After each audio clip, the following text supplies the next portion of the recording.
I don't think you can give kids access to the world and then lock them down.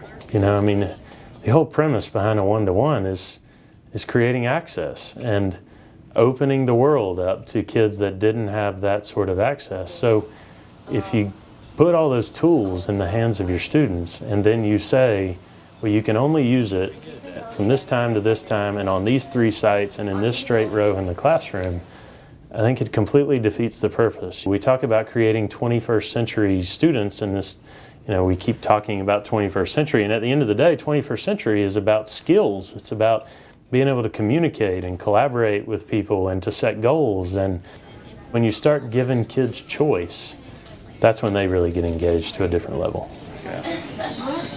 You've got it, you just got to put it down.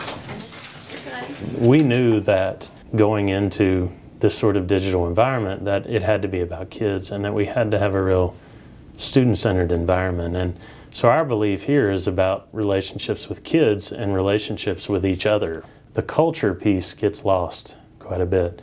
School boards and superintendents and different folks that will come in here that talk about wanting to do a one-to-one are quick to go straight into professional development and the actual tools, and all of that's important.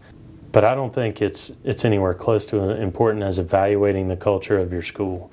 And are they ready for that sort of change? Because, you know, specifically to technology, when going one-to-one, it completely turns your world upside down.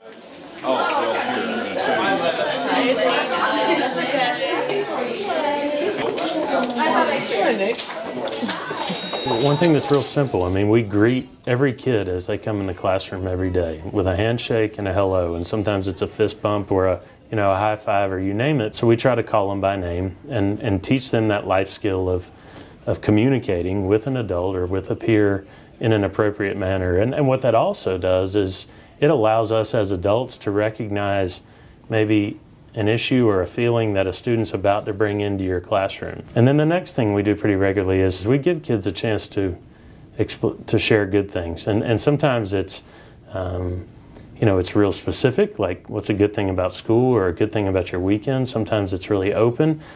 But why that's important to us is that students come in and they're gonna talk about it, whether you give them an opportunity to do so or not.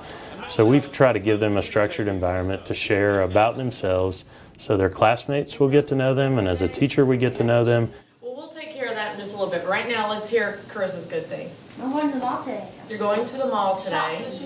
Shop till you drop. Are you going with anything in mind? We've just tried to create an environment where it's okay to tell a kid, hey, I love you, and kids want to hear that. Our football coach, I hear him tell his football players that every day.